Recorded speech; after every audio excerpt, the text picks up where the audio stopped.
feasting season is upon us. It all starts with Halloween and then get ready for Thanksgiving, Christmas, Hanukkah, New Year's, Super Bowl, and then, yes, Valentine's Day.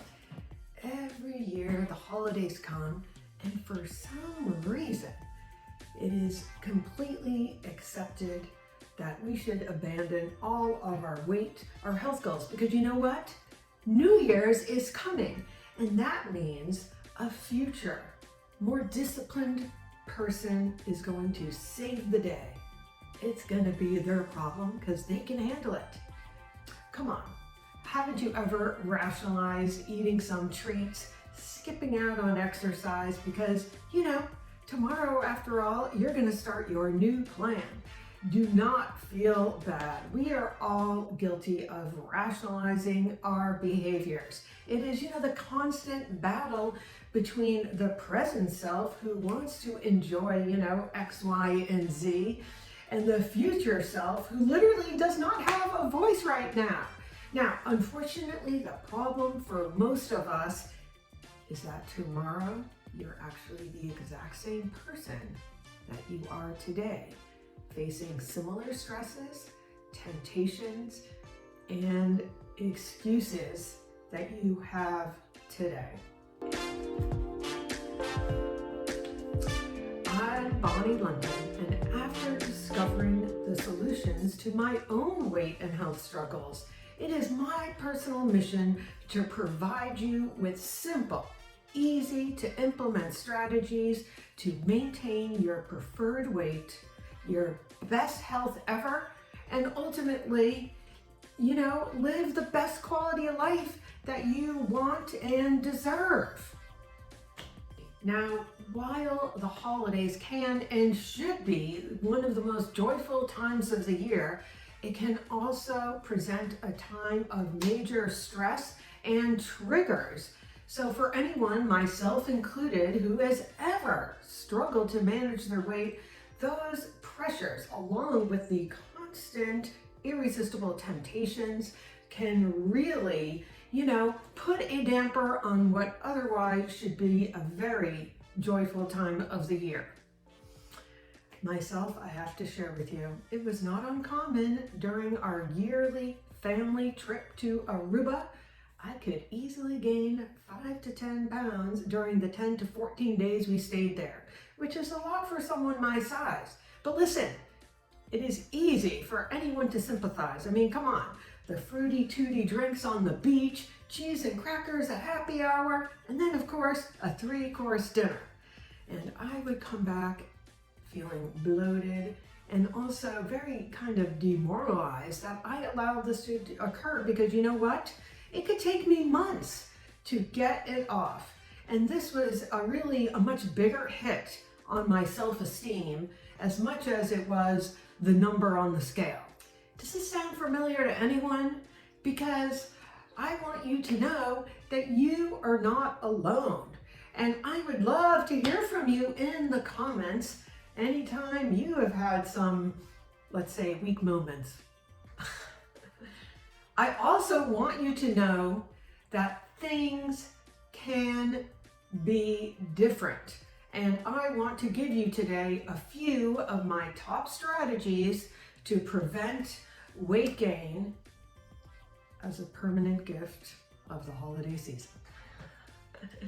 Number 1, use the 80-20 rule. Understand that as part of a generally healthy diet plan, one feast is not going to lead to weight gain. That's right.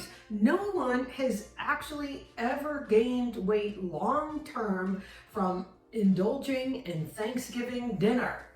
I don't care if you eat a few thousand calories, you might gain weight for a couple days, but it's really about indulging in the entire holiday season, and maybe that had been the trigger in the past. But now we're going to change that mindset around. Okay. Number 2, do not go to any event hungry. in spite of maybe what you thought, oh, I'm going to save my calories, for that big event tonight. This is not a great idea, because what's going to happen is you're going to be hungry. Hello. And then you're going to end up eating things you may not have eaten, and probably too much. So what you want to think about is just eat how you normally would during the day. And you could even consider having a snack before you go there to take the edge off. Some good ideas might be a little handful of macadamia nuts, olives, some vegetables and guacamole, or even a protein smoothie. Now, all of these, what they're going to do is going to blunt that blood sugar, so you are going to be much more in control when you arrive at that party to make good decisions. Okay, number 3, staying active. I understand that time can always come up and maybe you feel pressed, you don't have time. But listen, this is great, because you really don't need a lot of time to exercise. Even 10, 15 minutes can really make a difference and, boosting your metabolism. And I always talk about engaging in HIIT training or interval training, and actually in short bouts can actually help manage your appetite. And on the other side, definitely you don't need to be doing marathon sessions either, because actually, yes, it can make you hungry. Number 4 on the list, sleep.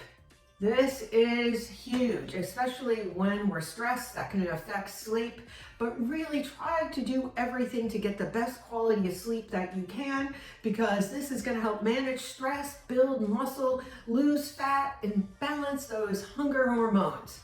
Okay, because when you lack sleep, we all notice, first of all, because of the stress, you can't really make the better decisions, and it also increases your appetite for particularly carbohydrates.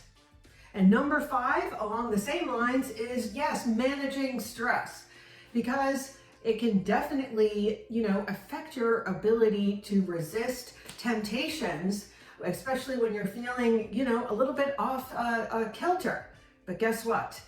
They don't solve the actual underlying problem, and you're still left with that. So now you're feeling stressed and a little bit guilty.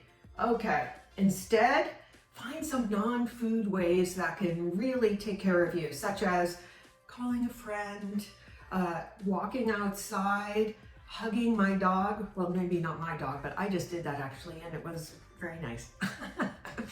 You get the idea. Okay, now number 6. This is probably one of the most critical. Planning. Everyone that comes to see me, they all know where they sabotage themselves and mess up. So I want you to visualize, play it out in your mind. You're going to this party and you're focusing on socializing. You're strategically navigating the buffet, and you are taking less options, which can help you control, and definitely trying to focus on getting in some vegetables and protein first, which will definitely help again with the blood sugar. But certainly you can taste everything, okay? But we just want to make sure we're doing it in a way that continues to support our goals, and you walk away feeling good. All right, so to summarize everything that I mentioned today, listen, we can do something different today, because armed with a plan for what to eat, how to move, and most importantly, your mindset, you can absolutely end this year in better shape than when you started. If you are interested in more support during this season, I am hosting for the first time a pre-holiday 6-week weight loss challenge on Zoom, limited to the first 12 people who sign up. Now, if you would like more information, there is a link in the description below that will give you some more details. If you found this video helpful, please like, share, comment below, and know that you can do things differently this feasting season. I look forward to seeing you in the next video. Thank you.